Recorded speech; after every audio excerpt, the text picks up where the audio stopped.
اس نے پہلا حکم جاری کیا، اور اس نے حکم یہ صادر کیا کہ یہ جتنی باڈیز یہاں پر کربلا کے اندر موجود ہیں سر کو تنوں سے جدا کیا جائے، اور نمبر 2 امام حسین کی باڈی کو بالخصوص 10 رائڈرز اس نے طلب کیے کہ 10 شاہ سوار آگے آ جائیں، اور 10 شاہ سوار نعوذ باللہ امام علی مقام کے جسم انور کو کرش کریں، پامال کریں۔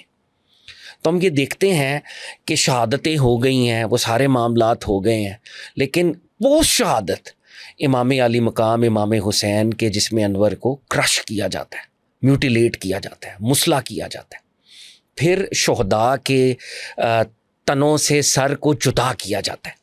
اور میں صرف اپنے ویورز کے لیے کہ سرکار دو عالم صلی اللہ علیہ وآلہ وسلم کی احادیث اس پہ ناطق ہیں کہ دشمن کا بھی سر تن سے جدا نہیں کرنا۔ بدر میں، احد میں، خندق میں جب کفار بھی فنار ہو جاتے تھے ان کو بھی دفنا دیا جاتا تھا، بے حرمتی نہیں کی جاتی تھی۔ باڈیز کی ڈیسیکریشن بے حرمتی اسلامی طریقہ نہیں ہے، چاہے وہ آپ کا دشمن ہی کیوں نہ ہو۔ بالکل صحیح۔ حضرت امیر المومنین حضرت علی کرم اللہ وجہہ کا اپنا ایک قول ہے، فرمایا جب خود ڈیتھ بیڈ پہ تھے، شہادت کے بیڈ پہ تھے، تو فرمایا کہ میرے قاتل نے مجھے ایک سٹرائک لگائی ہے، بدلہ ایک سٹرائک سے لینا ہے، اللہ اکبر۔ دوسری سٹرائک نہ لگے، کیونکہ میں نے تمہارے نانا رسول اللہ صلی اللہ علیہ وآلہ وسلم سے سنا ہے کہ باولے کتے کا بھی مسئلہ نہیں کر سکتے، میڈ ڈاگ کو بھی، اس کو بھی میوٹیلیٹ نہیں کر سکتے، وہ بھی لائف کی ایک فارم ہے نا، جی بالکل، خدا نے اس کو جاندار ہے۔ تو چاہے جائے کہ آپ جن کے لیے کائنات نبی کا خانوادہ، ان کا خانوادہ نا، یہ کل امت کی ٹریجڈی ہے۔ اس کے بعد ہم دیکھتے ہیں کہ ٹینٹس کو آگ لگائی گئی، پھر یہ پرزنرز آف وار بنائے گئے۔ اب یہ پرزنر آف وار بن گئے ہیں، 11 محرم الحرام ہے۔ بی بی سیدہ زینب سلام اللہ علیہا جب ان کو سواری پہ سوار کیا گیا ہے تو حافظ اماد الدین کثیر نے اس کو ریکارڈ کیا، دیگر ہمارے ہسٹورینز نے ریکارڈ کیا، آپ کا چہرہ مدینہ منورہ کی طرف تھا، اور آپ نے فرمایا، پروفٹ صلی اللہ علیہ وآلہ وسلم کو ایڈریس کیا، محمدہ یا رسول اللہ صلی اللہ علیہ وآلہ وسلم۔ یہ وہ حسین ہے جس سے آپ محبت کرتے تھے، شفقت کرتے تھے۔ آج میدان کربلا میں ان کا جسم جو ہے بے آب و گیا وادی میں بے گور و کفن پڑا ہوا ہے، اور خود قید ہیں اس وقت، قید ہیں، یعنی ان کو سواری پہ سوار ایز پرزنر آف وار کیا گیا ہے۔ تو ان ہر امیجینیشن آپ کہہ سکتے ہیں کہ مدینہ منورہ کی طرف جو ان کو ڈائریکشن سمجھ آئی ہوگی اس طرف چہرہ انور کیا، اور پروفٹ صلی اللہ علیہ وسلم کو ایڈریس کیا، استغاثہ اس کو کہتے ہیں نا، استغاثہ پریزنٹ کیا کہ یا رسول اللہ یہ آپ کا خانوادہ ہے، یہ حسین ہے جن سے آپ محبت کرتے تھے، وہ آج بے آب و گیا وادی میں بے گور و کفن پڑا ہے، جنگلی درندے ان باڈیز کا ارد گرد ہیں، اور آپ کی بیٹیاں آج ان کا پردہ چھین لیا گیا ہے، چادریں چھین لی گئی ہیں، ان کو اسیر اور پرزنر آف وار بنا لیا گیا۔ اللہ۔ تو یہ قافلہ جو ہے یہ یہاں سے پھر روانہ ہوا ہے۔ اور قاضی صاحب کتنے اس میں مومنین تھے؟ دیکھیں اس میں مختلف عدد آتا ہے کہ امام حسین کے جب یہ پورا قافلہ تھا نا، اس کا ٹوٹل عدد کریں تو ریسرچرز کے نزدیک یہ 150 لوگ تھے، اب 72 شہید ہو گئے، پھر کچھ خواتین تھیں، مستورات، بچے، تو ریمائنڈر کے نمبر اس طرح سے کلیئر نہیں ہے کہ وہ کتنے تھے، لیکن وہاں پر جو ایڈلٹ ایک میل نے سروائیو کیا عرف عام میں وہ امام زین العابدین ہے، امام حسین کے بیٹے۔ اس کے علاوہ میجورٹی کڈز ہیں، بچے ہیں، بچوں میں بھی میل بچے ہیں، جیسے کچھ روایات میں امام زین العابدین کے اپنے بیٹے محمد الباقر وہ 3-4 سال کے تھے، وہ بھی موجود تھے۔ بی بی سکینہ ہیں جن کا بہت ذکر ہوتا ہے، امام حسین کی جو بیٹی ہیں، تو یہ سارے لوگ وہاں پہ ہیں۔ خواتین ہیں آف کورس، بی بی زینب ہیں، بی بی ام کلثوم ہیں، فاطمہ بنت علی کا ذکر آتا ہے، حضرت علی المرتضیٰ کی بی بی فاطمہ کے علاوہ بیٹی، تو یہ ساری خواتین ہیں۔ پرائمریلی اوور ویلمنگ جو میجورٹی ہے وہ خواتین اور بچوں کی ہے، اور ایک ان میں سے میل ہے زین العابدین، جن کا ٹائٹل ہے، نام ان کا علی بن الحسین، اور ٹائٹل ہے زین العابدین، عبادتوں کی زینت، سید الساجدین، سجدہ کرنے والوں کا سردار۔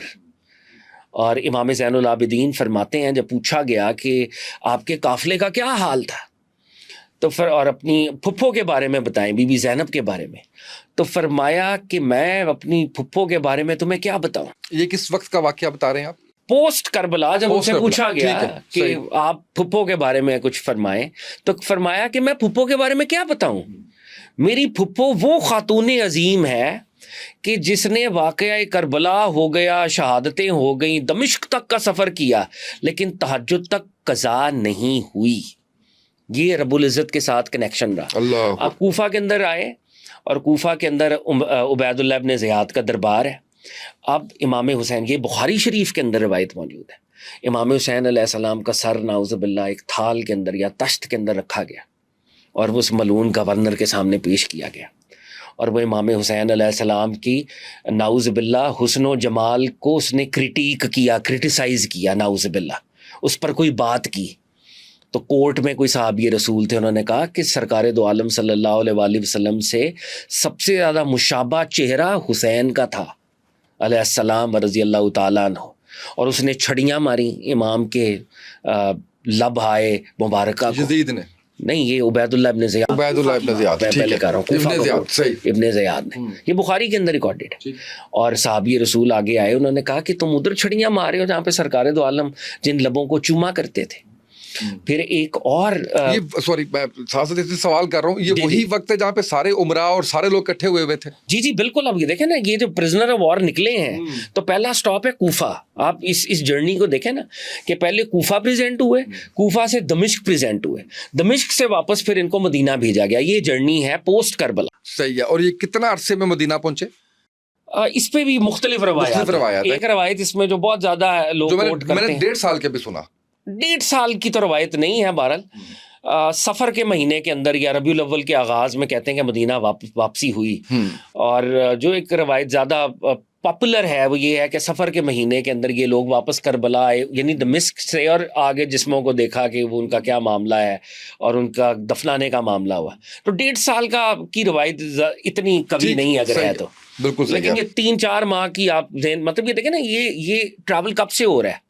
امام حسین نکلے ہیں رجب کو، رجب میں مدینہ سے نکلے ہیں، شعبان میں آپ مکہ میں ہیں، شعبان، رمضان، ذیقعد، ذی الحج آپ مکہ میں ہیں، ذی الحج سے آپ نکلے ہیں مکہ المکرمہ سے، اور پھر محرم میں شہادت ہو جاتی ہے کربلا میں. اب یہ محرم انہوں نے ٹریول کیا ہے پورا، کوفہ سے پھر دمشق کا طویل سفر ہے، دمشق میں کچھ دن رہے ہیں. یزید نے ان کو رکھا ہے، پھر یزید کو کیونکہ لگا کہ اب کوئی ریولوشن نہ آ جائے تو وہ دوسری اسٹریٹجی کا ان کو واپس بھیج دو، جو میں نے کرنا تھا وہ میں نے کر لیا، میرا ہدف حاصل ہو گیا مجھے. تو یہ ہاں وہ سارا معاملہ ہوا. تو کوفہ کے اندر اب عبید اللہ ابن زیاد نے چھڑیاں ماری، صحابہ کھڑے ہوئے، انہوں نے اس پر احتجاج کیا.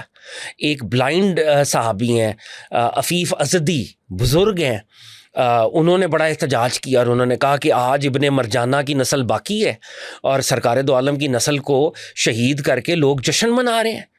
تو وہ بلائنڈ صحابی تھے اور ان بلائنڈ صحابی کو گرفتار کیا گیا. دارالامارہ گورنر ہاؤس ہوتا تھا، اس کی چھت پر کھڑا کیا گیا، دھکا دے کے ان کو شہید کیا گیا. He was an old man at that point in time. Zaid bin Arqam رضی اللہ تعالیٰ عنہ کے حوالے سے آتا ہے کہ وہ کوفہ میں تھے، اولڈ صحابی رسول، بلائنڈ ہو چکے تھے. عبید اللہ ابن زیاد کو ڈانٹنے والوں میں ان کا نام آتا ہے کہ تم اس سر پاک کے ساتھ بے حرمتی کیوں کر رہے ہو. تو جو پائس لوگ تھے، جو صحابہ وہاں پر موجود تھے، ویری اولڈ، اور اکثر کی بینائی نہیں تھی، انہوں نے جس حد تک وہ احتجاج کر سکتے تھے انہوں نے احتجاج جو ان کے بس میں تھا، جو ان کے بس میں تھا. اب یہاں سے یہ دمشق کی طرف قافلہ گیا ہے اور دیکھیں یہ گورنر نے خط لکھا ہے باقاعدہ. اس نے خط عبید اللہ ابن زیاد نے لکھا کہ آپ کے حکم کے مطابق ان لوگوں کو ہم نے کیپچر کیا، ان لوگوں کو پہ قابو پا لیا، اب یہ ان کے سر ہیں اور یہ ان کا خانوادہ ہے اور یہ اب آپ کی طرف روانہ میں کر رہا ہوں. ہماری ہسٹریز کے اندر ایک عجیب بات لکھی ہوئی ہے، 72 سر ہیں اور ان سروں کو نیزے پہ بلند کیا ہوا ہے اور وہ نیزوں کی فارمیشنز ہیں، یعنی یزیدی آرمی مختلف ٹرائبز پر مشتمل ہے، مختلف قبیلے ہیں. اب 4 قبیلے ہیں تو ایک قبیلے کے پاس 12 سر ہیں، اگلے قبیلے کے پاس بھی 10-12 سر ہیں، تو 72 سروں کو ڈیوائیڈ کیا ہوا ہے. اور جو بچے ہیں ان کے لیے ٹراماٹائزنگ ہے، یہ ٹرامیٹک ایک سائٹ ہے نا. صحت پہ، ان چیزوں پہ کیا اثر پڑا ہوگا بچوں کے اوپر؟ دیکھیں نا، بی بی سکینہ کے بارے میں روایات میں آتا ہے کہ امام زین العابدین ان کو کہا کرتے تھے سروں کو پیچھے کر دو یار، یہ بچے ٹراماٹائز ہو رہے ہیں نا، بغیر دھاڑ کے سروں کو آپ نے بلند کیا ہوا ہے. تو وہ سر یہ ہماری اوتھینٹک روایات میں آتا ہے. یزید کے دربار میں پہنچے دمشق میں، اور امام زین العابدین نے، یہ ہماری روایات میں آتا ہے کہ جتنے آرگنائزرز تھے اس پروسیشن کے، ان سے ریکویسٹ کی کہ تم لوگوں نے جو کرنا تھا کر لیا ہے، میرے ساتھ بیبیاں موجود ہیں، خواتین ہیں، ان کا پردے کا بھی تم لوگوں نے ان کو تار تار کیا ہوا ہے، چادریں نہیں ہیں، تو میں تم سے ریکویسٹ کرتا ہوں کہ تم ہمیں کسی ایسے راستے سے لے کے جاؤ جہاں پر زیادہ لوگ نہ ہوں تاکہ تماشا نہ بنے. بٹ انہوں نے کیا کیا کہ جو موسٹ پاپولیٹڈ سٹریٹس تھیں وہاں پر آل رسول کو گھمایا. اور یہ ہمارے اہل سنت کے بہت بڑے اسکالر ہیں، ابن حجر ہیثمی، وہ سوائق المحرقہ کے اندر بھی انہوں نے ریکارڈ کیا، دیگر ہمارے ہسٹورینز نے ریکارڈ کیا کہ دمشق والوں کو تو پتہ ہی نہیں نا کون آئے ہیں. کوفہ والے جانتے ہیں کیونکہ کوفہ میں حضرت علی المرتضیٰ کا دارالخلافہ تھا. دے ہیڈ نون کہ یہ بہرحال کون لوگ ہیں. بالکل صحیح ہے. تو عام کوفی بہرحال کچھ شرم کر رہے تھے، اور ان میں بہت سے لوگ اور فیملیز ویسی بھی ہوں گی جنہوں نے لیٹر لکھے تھے اور یزیدی ہو گئے تھے، ڈیزرٹ کر گئے تھے. دمشق والوں کو تو واقعی پتہ نہیں تھا کون لوگ ہیں. اور اس دور میں مہمات ہوتی تھی نا کہ رومن امپائر سے جنگ ہے، پرشین امپائر سے جنگ ہے، تو واقعی پرزنرز آف وار آتے تھے. تو نعوذ باللہ پرزنرز آف وار کا بڑے بھیانک انداز میں استقبال ہوتا تھا. کسی کے ہاتھ میں مٹی ہے، کسی کے ہاتھ میں کوئی ڈھیلا ہے، کسی کے ہاتھ میں کوئی پتھر ہے، تو وہ مارتے تھے. آپ نے ہالی ووڈ کی فلم میں بھی دیکھا ہے کہ پرزنرز آف وار آ رہے ہیں. تو اب وہ پرزنرز آف وار آئے ہیں ڈماسکس کے اندر، تو دمشق والوں کو لگا کہ پتہ نہیں عالم اسلام کی کیا وکٹری ہم نے سیکیور کر لی ہے. اللہ اکبر. اور وہ انہوں نے ڈھیلے مارنے شروع کر دیے. علی بن الحسین زین العابدین، جو اونلی سروائیونگ میل، ایک بزرگ نے جب ان کو ڈھیلا مارا تو انہوں نے قرآنی آیات پڑھی. نے کہا آپ نے قرآن کی تلاوت کی ہے؟ وہ کہا تم لوگوں کا قرآن سے کیا کام؟ اس نے امام زین العابدین کو یہ پلٹ کر کہا. امام زین العابدین نے کہا تم نے قرآن میں سورہ شورا کی آیہ مودت پڑھی ہے؟ قرآن کی آیت ہے نا کہ اے نبی ان سے کہہ دیجئے میں ان سے کچھ نہیں مانگتا مگر قرابت داروں کی مودت، میرے قربا سے، مودت فی القربہ، آیت تلاوت فرمائی. تو انہوں نے کہا یہ آیت آپ کیوں تلاوت کر رہے ہیں، اس کی کیا وجہ ہے؟ تو امام زین العابدین نے کہا کہ یہ جو قربا تھے نا، نبی کے قرابت دار جن سے مودت فرض ہے، وہ ہم لوگ تھے.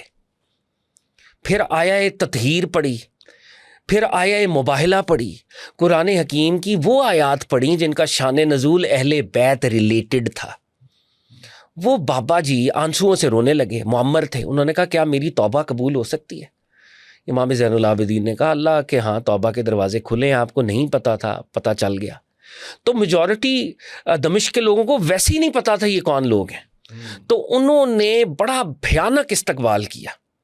اہل بیت رسول کو جانے بغیر انجانے کے اندر تذلیل کی، ہیوملیٹ کیا. دے تھاٹ کہ عالم اسلام کی کوئی وکٹری ہو گئی. بالکل. اب وہ پورے کورٹ کے اندر وہ چلے گئے. اب یزید نے، اب دیکھیں یہ جو ہے نا، یہ بڑے طریقے کے ساتھ یہ نیریٹو پھیلایا جا رہا ہے کہ یزید بڑا یزید کوئی پشیمان نہیں ہوا. یہ سب یہ ڈھونگ ہے، یہ فراڈ ہے. البدایہ والنہایہ حافظ عماد الدین کثیر نے لکھا، علامہ جریر طبری نے لکھا کہ جب امام حسین علیہ السلام کا سر تشت کے اندر پیش کیا گیا تو وہ عربی کے شعر پڑھتا تھا. ہم ان کھوپڑیوں کو اڑا دیتے ہیں جو کھوپڑیاں نافرمان ہوتی ہیں. یوں چھڑیاں مارے نافرمان کھوپڑیوں کو ہم اڑا دیتے ہیں.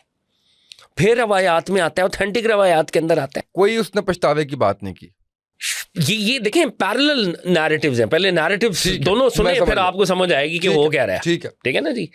اس نے چھڑیاں ماری، وہ کھوپڑیاں مڑا دیتے ہیں. پھر اس نے کیا کہا، کاش آج بدر والے میرے بڑے زندہ ہوتے، میں انہیں بتا دیتا، ان کو دکھا دیتا کہ میں نے آپ لوگوں کا بدلہ لے لیا ہے، بنو ہاشم سے بدلہ لے لیا.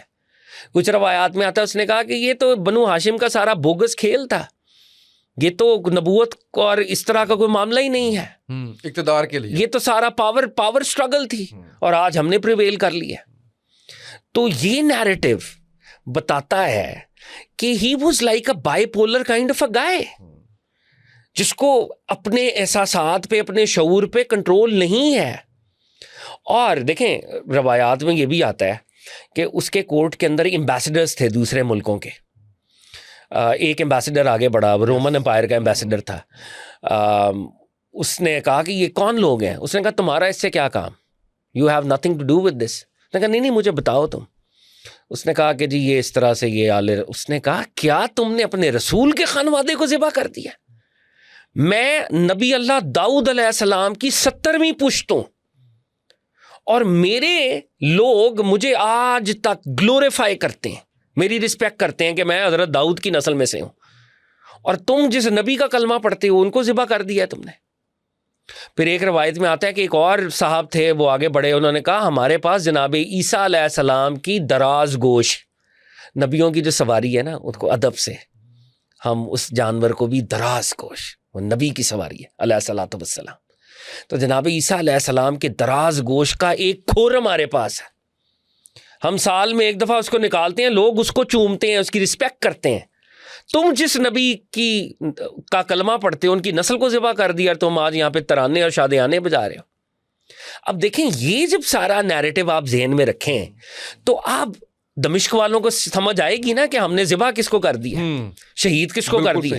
تو اب اپیز کرنے کے لیے وہ دوسرا نیریٹو بھی تو چاہیے نا کہ وہ میرے پاس آنے تو نہیں کیا, مجھے تو پتہ نہیں چلا, یہ نیریٹو جو ہے. لیکن آپ مجھے یہ بتائیں کہ اگر وہ پشیمان ہوتا تو عبید اللہ ابن زیاد کو گرفتار کرتا؟ کبھی بھی نہیں. عبید اللہ ابن زیاد کو سزا دیتا, شمرزی جوشن کو, حرملہ کو, یہ سارے اس کے کمانڈرز تھے, حسین بن نمیر سواد سے, ان کو گرفتار کرتا. نتھنگ ہیڈ ہیپنڈ, ایسا نہیں ہوا. آگے چلیں, یہ واقعات پھر بھی لوگوں تک ہوں گے, لوگوں کی یادداشت میں ہوں گے. مدینہ منورہ میں جب یہ لٹا پٹا قافلہ آتا ہے تو حضرت علی المرتضیٰ کے بڑے بھائی حضرت عقیل, ان کی بیٹی ہیں مسلم ابن عقیل کی بڑی بہن ہے, اطلاع جاتی ہے کہ یہ معاملہ ہو گیا. وہ دوڑی دوڑی آتی ہیں اور مدینے میں کوہرام بپا ہو جاتا ہے. And there are narrations to this effect. مدینے میں اتنا کوہرام تھا, سرکار دو عالم کے پردہ فرمانے کے بعد صلی اللہ علیہ وآلہ وسلم جتنا کوہرام تب تھا ویسی ہی کیفیت مدینے میں پیدا ہو گئی. کہ ہوا کیا ہے یہ؟ اور پورا مدینہ غم و اندھو کی ایک کیفیت تھی.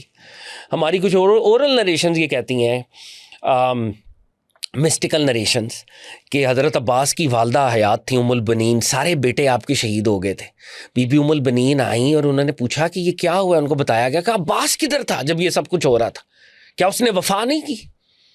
کہا جی انہوں نے تو وفا کے ریکارڈ قائم کر دیے, ان کی شہادت ہو گئی ہے, جامع شہادت نوش کر لی. اور ایک آپ دیکھیں ایک ماں, وہ ماں جس کے سارے بچے میل بیٹے شہید ہو جائیں اور ان کی قبریں بھی وہاں پہ نہ ہوں کہ جہاں پہ وہ تعزیت کر سکے, وہ جنت البقیع میں جا کر گریہ فرمایا کرتی تھی. ہماری اوتھینٹک کتابوں کے اندر موجود ہے کہ مروان جو کہ گورنر تھا بنو امیہ کا, ایک امپورٹنٹ آدمی تھا اور وہ ایک طرح سے اہل بیت کا دشمن ہی تھا. جب بی بی ام البنین کے رونے کو وہ دیکھتا تھا تو اس کی بھی آنکھوں میں آنسو آ جاتے تھے کہ یہ ظلم تو اتنا بڑا ہے, حالانکہ وہ خود اس گروپ کا پارٹ ہے امپورٹنٹ. لیکن وہ بی بی ام البنین کے ساتھ جنت البقیع میں جا کر پھر وہ اپنا گریہ کیا کرتی تھی, کیونکہ بظاہر وہ گریوز ان کے بچوں کی تو تھی نہیں, تو اپنا دل ہلکا کرنے کے لیے. اب مدینہ منورہ میں صحابہ کی اولادیں موجود ہیں. یہ وہ مدینہ ہے جہاں پہ سرکار دو عالم صلی اللہ علیہ وآلہ وسلم آئے ہیں. سرکار دو عالم کو انہوں نے ہوسٹ کیا اور آقا نے فرمایا, اوتھینٹک حدیث میں آتا ہے, مدینے والوں کا اکرام کرنا, انہوں نے اپنے فرائض ادا کر دیے ہیں, ان کے حقوق باقی ہیں. کل امت پر مدینے والوں کا وہ جو احسان ہے نا وہ باقی ہے, حدیث کا مفہوم ہے. ہم نے ان کے رائٹس کو آبزرو کرنا ہے. تو مدینے والوں نے اب دیکھا کہ یہ سرکار دو عالم کے خانوادے کے ساتھ یہ معاملہ ہوا ہے, تو ان کا ایک وفد یزید کے دربار میں چلا گیا ٹو انویسٹیگیٹ کہ ہو کیا رہا ہے, واٹ ہیڈ ہیپنڈ. تو ایک بہت مشہور صحابی رسول ہیں حضرت حنظلہ رضی اللہ تعالیٰ عنہ, ان کا ٹائٹل ہے غسیل الملائکہ. وہ ایک مہم پہ جا رہے تھے, وہ شرعی معاملہ تھا, وہ ہمارے ویورز کو پتہ ہے. بعد از شہادت ان کو ملائکہ نے غسل دیا تھا. سرکار دو عالم نے بعد از شہادت ان کا ٹائٹل یہ پھر عنایت فرمایا غسیل الملائکہ, جس کا غسل بھی ملائکہ دیں. ان کے بیٹے ہیں جناب عبداللہ, وہ اشراف مدینے کے جو چیفز تھے ان کو لے کر یزید کے دربار میں چلے گئے اور انہوں نے کہا انویسٹیگیٹ تو کریں گے, کون ہے یہ, معاملہ کیا ہوا ہے. اب وہ یزید کے دربار میں گئے, انہوں نے عجیب معاملات دیکھے. یزید کے دربار میں اسلام کی ہر اوتھینٹک پرنسپل کو پامال کیا جا رہا تھا. یزید کا جو کردار ان کو نظر آیا. اچھا یزید اب وہ بھی انڈرسٹینڈ کرتے ہیں یہ پاور پالیٹکس بھی ہو رہی ہے. اس نے کہتے ہیں کہ ایک ایک بندے کو لاکھ لاکھ درہم دیے ایز اے گفٹ. ان لوگوں نے گفٹ کو تو معاملے کو پسے پش ڈال دیا نا مدینہ کے لوگوں نے. حضرت عبداللہ بن حنظلہ مدینہ میں واپس آئے ہیں, ایک بلند جگہ پہ کھڑے ہو کے خطبہ دیا, ہماری ہر اوتھینٹک ہسٹری کے اندر موجود ہے. فرمانے لگے اے لوگو میں نے یزید کے ایسے معاملات دیکھ لیے ہیں, اگر ہم یزید کی حکومت میں برقرار رہے مجھے خوف ہے کہ آسمان سے پتھروں کی بارش نہ ہم پر ہو جائے. مدینہ یزید کی بیعت سے خود کو آزاد کرے, بیعت کو توڑ دے. جس طرح امام حسین نے تو بیعت کی ہی نہیں, لیکن وہ اس وقت کیونکہ جبر کا ماحول تھا تو مدینے والوں سے انہوں نے جبرن بیعت لی. شہادت امام علی مقام کا بھی یہ پہلا آپ سمجھیں ایک ریاکشن آیا ہے کہ صحابہ کی اولادیں مدینے والوں کی اولادیں کھڑی ہو گئیں. اور عبداللہ بن حنظلہ نے ارشاد فرمایا بیعت توڑ دو, اور پھر فرمایا اگر میں اکیلا بھی رہ جاؤں تو میں اس ملعون کے خلاف جہاد کروں گا. اگر آپ میرا ساتھ دیں گے ویل اینڈ گڈ, ساتھ نہیں بھی دیں گے میں اپنے سٹینڈ سے میں پیچھے نہیں جاؤں. کلیئرٹی کے ساتھ. اب وہ کھڑے ہو گئے. اچھا بنو امیہ جو یہ خاندان جو گورن کر رہا ہے 1000 بندہ ان کا مدینے میں ہے. مدینے والوں نے مدینے کے گورنر کو ٹاپل کر دیا, اس کا کوئی حکم نہیں مانیں گے. ان کا جو ایک خاص سمجھے نا ایک ٹاؤن کہہ لیں یا ایک سیٹلمنٹ یا اسٹریٹ جہاں پہ یہ رہتے تھے اس اسٹریٹ کا گھیراؤ کر لیا. اور یہ مروان اینڈ کمپنی یہ ساری مدینے میں تھی. اب ان کا گھیراؤ ہو گیا. انہوں نے یزید کو لیٹر لکھا کہ جی تیری بیعت انہوں نے توڑ دی ہے, ہمیں گھیراؤ کر لیا ہے اور حالات بڑے خراب ہیں, تم آرمی بھیجو جو کہ مدینے والوں کے اوپر حملہ کرے.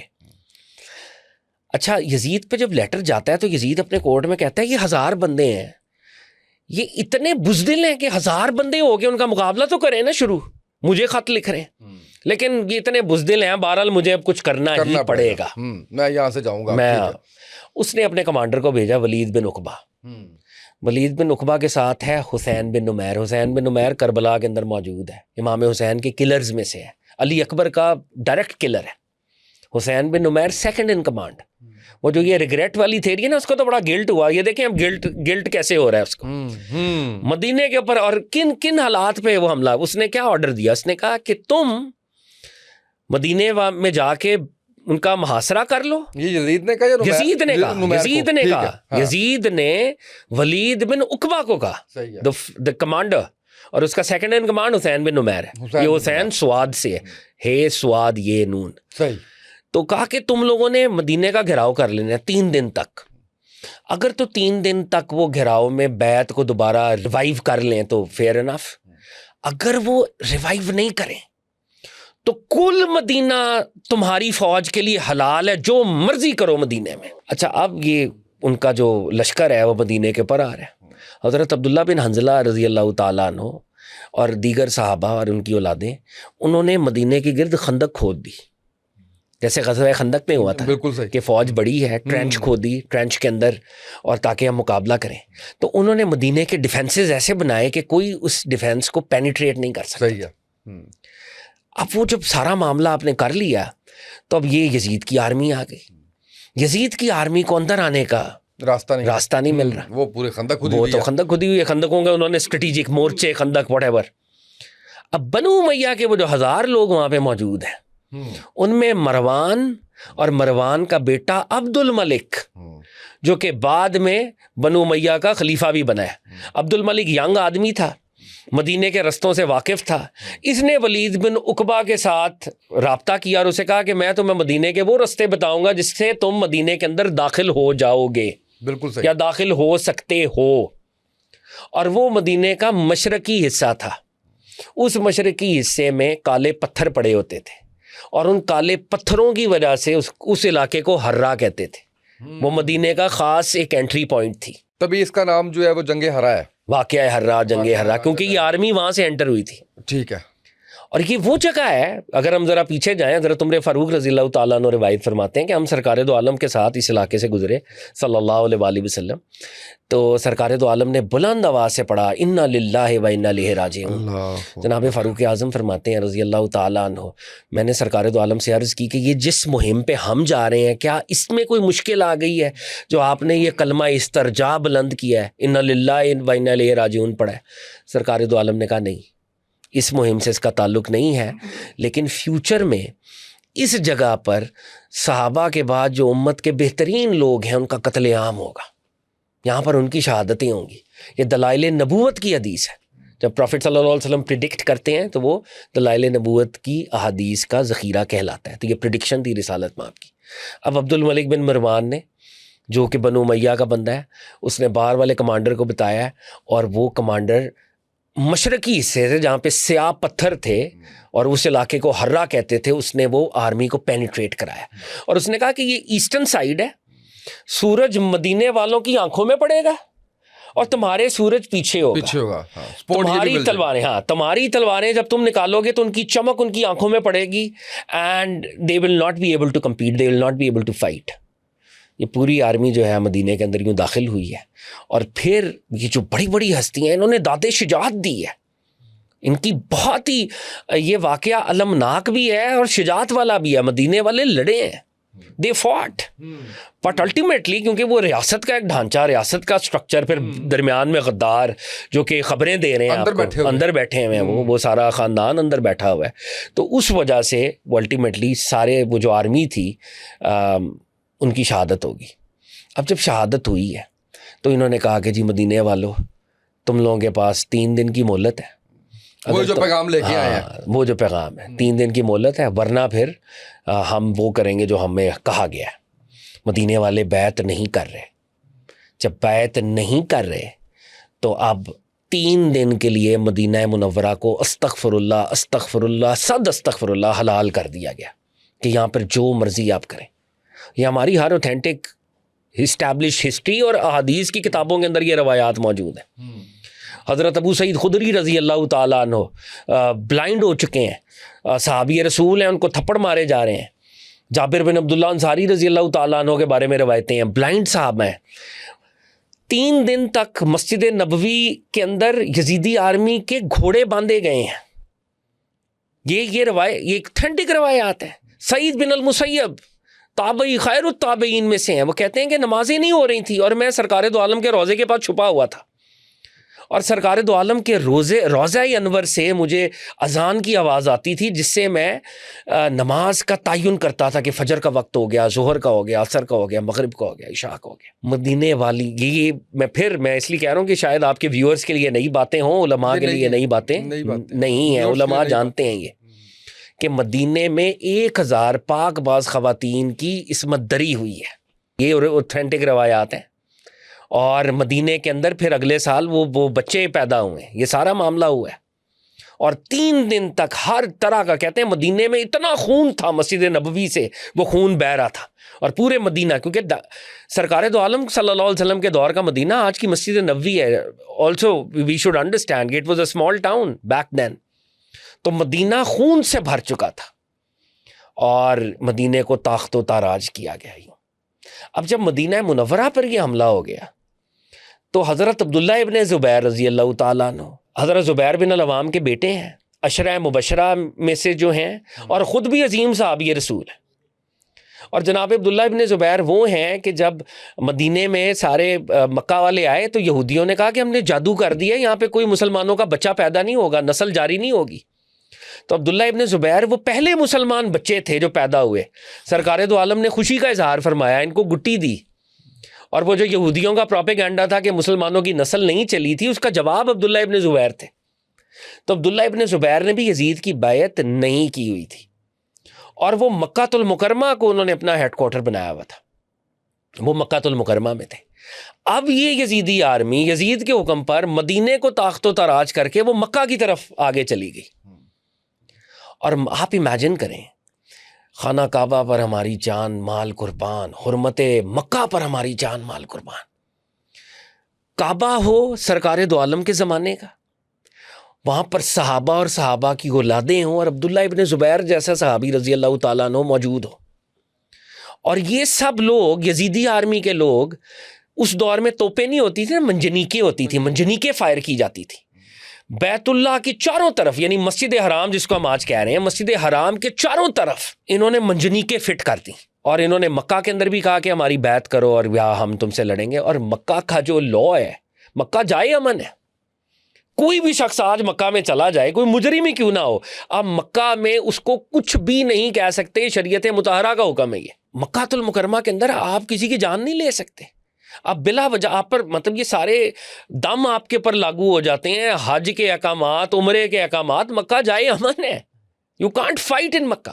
سرکار دو عالم نے فتح مکہ کے دور میں یہ فرمایا تھا کہ یہ اللہ رب العزت نے چند ساتوں کے لیے میرے لیے حلال کیا تھا کہ میں آرمی لے کے آ جاؤں، آج کے بعد ایسا کوئی دوبارہ آرمی لے کے نہیں آ سکتا یہاں پہ۔ اب چاروں طرف منجنیقیں لگا دی گئی ہیں۔ اچھا، ولید بن عقبہ جو کمانڈر ہے، وہ کہتے ہیں کہ وہ راستے میں اس کا جو ہے وہ فنار ہوا، یعنی راستے میں طبعی موت مر گیا، اور وہ جو مر رہا ہے وہ کیا کہہ رہا ہے، وہ اس کو کتنا اپنے اوپر کتنا فیتھ ہے کہ میں جب اللہ کی بارگاہ میں حاضر ہوں گا تو میرے پاس ایک کلمہ ہے، اور دوسرا امام برحق یزید کے حکم پر جو میں نے مدینے پہ حملہ کیا تھا، یہ میں خدا کی بارگاہ میں پیش کروں گا کہ یہ عمل میں نے کیا تھا۔ Their ideology was so convoluted, so corrupted. تو اب یہ فائر کر رہے ہیں مکہ المکرمہ میں، روئی کے بڑے بڑے گالے آگ لگا کے اندر فائر کرتے ہیں، اور حضرت عبداللہ ابن زبیر رضی اللہ تعالیٰ عنہ کو ٹارگٹ کر رہے ہیں، اور یہ فار منتھس محاصرہ رہا ہے مکہ المکرمہ کا۔ اور وہ کہتے ہیں کہ اتنا زیادہ انہوں نے فائر کیا اس دور میں، آج جیسے غلاف کعبہ ہوتا ہے، اس دور میں پردے ہوتے تھے کعبۃ اللہ کے پردے جل گئے، کعبۃ اللہ کی وہ جو سٹرکچر ہے وہ کمزور پڑ گیا کہ بعد میں حضرت عبداللہ ابن زبیر رضی اللہ تعالیٰ عنہ کو شہید کر کے دوبارہ تعمیر کرنا پڑا، بیکاز وہ پتھر کھا کے وہ بنیادیں ہل چکی تھیں۔ اس میں فتح کس کی ہوئی؟ اس میں یہ معاملہ ہوا نا کہ وہ جب انہوں نے سیج کیا، وہ سیج کو اندر نہیں آ سکے مکہ المکرمہ کے، لیکن سیج بڑا طویل تھا، لیکن سیج جاری تھا، تو یہ خبر آ گئی کہ یزید پلید کا انتقال ہو گیا۔ تو یزید کے انتقال پر، اس کے مرنے پر، پھر انہوں نے سیج کو ہٹایا خود، اور یہ پھر ایک طرح سے آپ سمجھیں کہ ایک ڈرا کی کیفیت ہوئی، نقصان ہوا مسلمانوں کا جو اندر مکہ المکرمہ میں تھے، لیکن حضرت عبداللہ ابن زبیر رضی اللہ تعالیٰ عنہ کو اس وقت وہ ٹاپل نہیں کر سکے، بالکل حجاج کے دور میں ان کی شہادت۔ بالکل صحیح۔ انہی واقعات کو پھر ہم انشاءاللہ نیکسٹ ایپیسوڈ میں آپ سے گزارش کروں گا کہ مزید آگے جو ہے وہ لے کے چلیں گے، کہ پھر ریوائول اور وہ ساری چیزیں جو ہے وہ اس میں جو ہے وہ کیا رہا۔ بڑی نئی چیزیں تھیں آج ہماری آڈینس کے لیے، ناظرین کے لیے۔ بڑا شکر گزار ہوں کاظم صاحب، اب تشریف لائے اور آپ نے یہ چیزیں بتائی ہیں، یعنی روح دہلا دینے والی، رونگٹے کھڑے کر دینے والی، اور یقین کریں کچھ ایسی چیزیں تھیں جو میرے لیے بھی بڑی نئی تھیں اور بڑی تکلیف دہ تھی آج کے پوڈ کاسٹ میں۔ ناظرین، آج کے اس ایپیسوڈ سے اتنا ہی، اجازت دیجیے، اللہ حافظ۔